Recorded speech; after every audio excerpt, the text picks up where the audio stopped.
All right, guys, I introduced you to what we call the Grandpa Special truck about a week ago, maybe 10 days ago. Christmas has got here and messed me all up. But I've really been waiting for Kenny to come by and see this one. For one, I like poking with him when I find a good one. And for two, he's been busy and it's dark out. He's going to have a hard time getting home. He's driving his Squarebody car out there. If you don't know what a Squarebody car is, he has one. Go ahead and show him. And you don't want to get anybody to run into him after dark. So we got to make this kind of quick. I parked it by side, you know, so no other cars around. I didn't want to have to get the cones out and stuff. Yeah. But usually he puts stanchions out when he parks that somewhere. yeah, I got them banisters I borrowed from the theater. I put if you haven't seen that car, we did a video about it, weirdly enough. You might want to scroll back. That's a full restoration project. Yes, sir. But this is a 1 year only option type truck, 87 short bid, fuel injection, 4-speed. The fuel injected 350 did not come back out till 87. So that was already special enough. But the previous owner told me this truck was original paint. They got it from the original owner. They had kind of a collection of some cool trucks, and it literally had sat there until they said, all right, it's time to go to a good home. 21,000 miles, that all the paperwork has documented that to be proper. And now we're basically documenting it proper as far as our validation. I can tell you guys all day long how cool something is.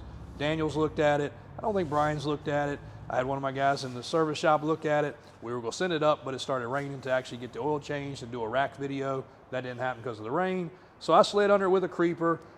I validated everything I needed to see. I mean, it is crisp underneath, spider webs, everything you'd expect to see. The man told me the tank had been replaced and the exhaust had been replaced. That's all I noticed. And of course, the side steps and a few other things have been added. So called Kenny over to kind of critique it. It's either going to fly or not fly as far as the critiquing of how original the truck really is. And a lot of people have questioned the options. Also in 87, of course, you could get it in lots of years. They would do weird stuff. But in 87, they were really trying to get to the 88. The OBS was their thing. They wanted to launch that. And they were kind of pushing whatever they could.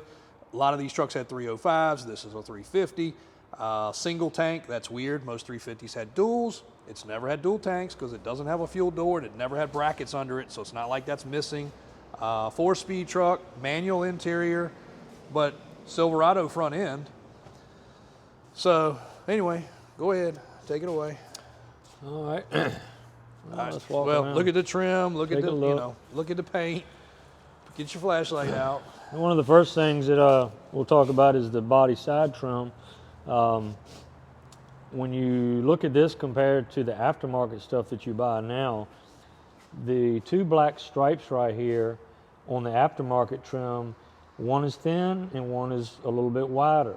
And also, I don't know if you can tell in the video, but it actually has a different type of lip on the bottom as the top. So at first glance, and you see how shiny it is, you think it's been replaced because there's no way it can't be all yellowed like it should be 40 years later. But after looking at it, this is the exact same cut that they do from the factory, which is more than it needs to be, but that's how they did it. Lines are the exact same width. So the trim is factory. Obviously the running boards are not, but let's get through here.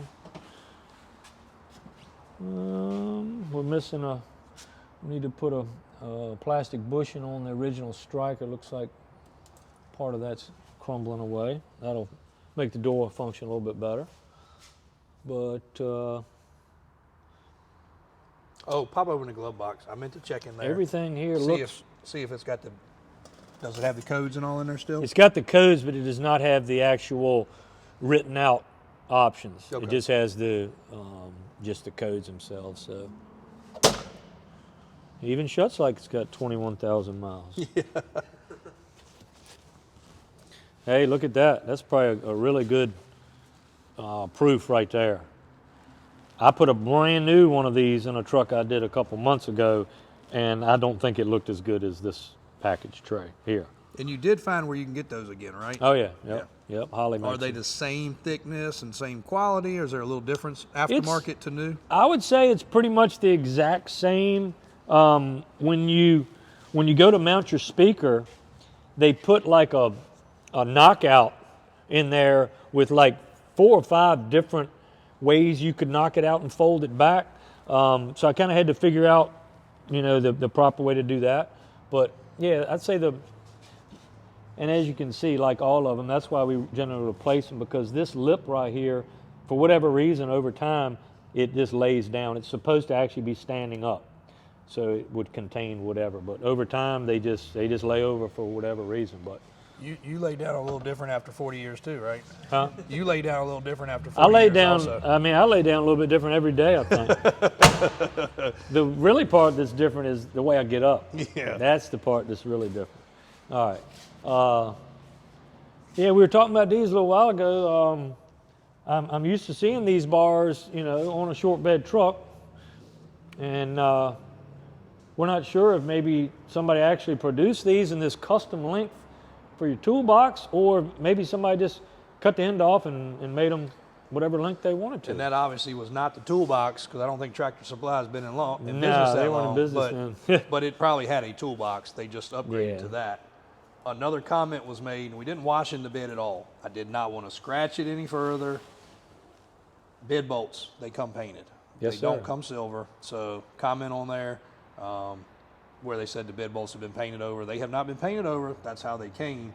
And you can And also they're also galvanized. right, and you can see the gray tint. It's slight on this black truck, but you can see the gray tint to the seam sealer to see that it has not been painted over top of. Mm-hmm. It's still original. So you see these little scuffs right there? That's about the only damage this bed really has. It's very, very minimal. Well, they do generally, after they seam seal, they generally, you know, that's the last step before they paint it. So, But it still loses its color. yeah, You know, if it'll this fade was some. freshly painted, that Oh, would all yeah. be super shiny Oh, painting over top. anybody of that the was looking at it, you know, like we're looking at it right now, would know that it's not been painted. But you know, we got our resident experts on the internet that know everything. So now it doesn't mean that, you know, that somebody for whatever reason wanted to, you know, if the factory paint had faded or flaked off or whatever, it doesn't mean somebody can come in here with a brush and try to dress them yeah, up. and I mean, you can see you these know? are chipped off.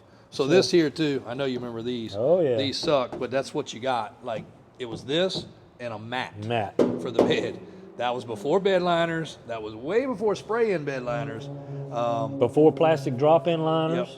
Yep. This is what you got, and then you got the matching one for the bed right here, which I don't think it had, because, you know, they have those little Ripley scuffy Yeah, marks. yeah. Because that thing would flop in the back, and it would give you these little scuff marks. It's almost across like here. they didn't want to mess the bed up. No, so they did this, You and they know? didn't put it in the bed, which is crazy. But and you got some little, I mean, somebody's leaned over this thing with their jacket, just like I just did, and put some scuffs on it. But Be sweet with a new old stock DZ yeah, tailgate cap. protector.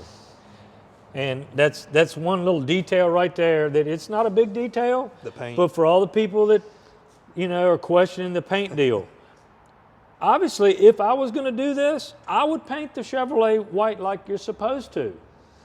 But show me another truck that they did do that when they repainted it. And you can see these little imperfections, which would drive people crazy. But that's how we did it back then. Yeah. Shitty. Yeah, That's just that our manufacturing process back in those days, for everything from putting pinstripes on to lettering to putting the trim on. You look at how they do it today, and you're like, "What are you doing?" But that's what we had, and that explains a lot of the fit and finish shortcomings that you'll notice on any 80s vehicle, whether it's a square body or a whatever. It just So you owned a shop that did exhaust. yes, sir. What was the factory? Because it never lasted. You know, these trucks put out a lot of moisture. They condensated. They sat in the muffler. The muffler would literally have enough water in it. If the weep hole was there, it would freeze. It Yeah. would blow apart in the winter. Yeah. Mainly in the winter, because Yep. they would be full of water. They had a weep hole. Just the other day, I had to show a customer a Jeep, newer Jeep, still has a weep hole. Oh, yeah, they still and it got was them. leaking water out of it. He thought it had a hole in the oh my exhaust. God, yeah. And I was like, no, sir, that's normal. That's how it gets Standard, out. yep. But what, it was steel? Yeah, we didn't have aluminized pipe back then. That's what we have these days. So basically everything that the muffler shop puts on these days, that's all aluminized pipe. Back in those days, we just used cold rolled steel, which in the 80s, depending on how often you drove it, and like you just said, if you drove it in town a lot, you drive it just enough to get all the moisture built up in the muffler, but out. not run it hot enough to ever boil it out, basically, and dry it out. So people that didn't drive a whole lot and drove in town, the square body car out there, Mark Henry put so many mufflers on that car for her because that's exactly her situation. She lived in town. I think the top speed she drove was probably 35. So it constantly got mufflers every couple years. You know, she went through the lifetime program, I don't know how many times, and had to start over, but that's just how it was back then. Then later on, of course, they introduced the aluminized pipe. Which lasted a lot better. Way better. I mean, the cold rolled steel, when we bought it from the muffler shop, it was rusted. Yeah. When they took it off the truck, it had oil all over it, so it wouldn't rust so bad, but if you took the oil off, it would be solid rust before you ever put it on a car. And some people have commented on what I called the Holy Grail, and then later turned it to the Survivor. We're trying to nickname these days, but the Survivor truck, because it had multiple exhaust kits on it. But again, even lower mileage on that truck. So people are like, why did it need exhaust so many times? You might need exhaust every couple years back then. Oh, back then, yeah. I mean, it was, you know, like I said, she got a muffler, I think on the average, 2 to 3 years. Yeah. And people bought lifetime warranties. She bought the lifetime muffler, which you just pay extra for the same muffler, and then you go back, oh, it's bad again, we replace it free of charge, no problem. Then the next time, you have to pay just the labor alone. Then the next time, oh, we got to start all over again. Yeah. And yep. And that's how it was. And I remember those stories, and there's some on the internet that you can follow. The old lady that's had a car since forever, and she's, you know, saved $500,000 in tires and mufflers. From getting she bought stuff. lifetime warranties on everything. They didn't realize what they were selling and who they were selling it to. Yeah. Fuel injection badge, which would have been 1 year only. Yep, 1 year only fuel injection badge. And again, there are other years where these fuel injected motors came, but it was Blazer, Suburban, and 1-ton truck. Short bid half ton was this, and I know I've probably already said K10. This is not a K10. R10. R10. V10, I'm sorry. Well, V10 because of four-wheel drive. Four-wheel drive. It actually comes up. We did 2 searches today, Carfax and AutoCheck, and it comes up R/V10. Mm-hmm. It doesn't even designate. They just designate. Number. Once it gets to 87, they just call it the RV series, and everything to 91. But that's because square. Well, the red, solid red was an 88. Mm-hmm. This body style, but crew cab in 1-ton. So it got very confusing. It was still all the way up to 88, and then in 89 they changed the front end. Right. But basically a 1-ton, like you said, only on half-ton. 1-ton crew cab was still the exact same truck all the way through 88. Yep. I saw one. I did have a. 91. Well, I'm talking about the looks. Oh yeah, the front end and all. Yes. I had a customer with a. But stayed square. Half-ton.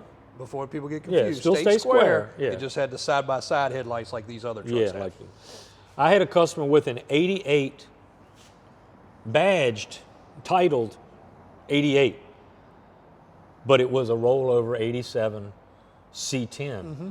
but it was badged as a rollover 88, but it was just a. Well, they had to use up the stuff. They had to do something with it.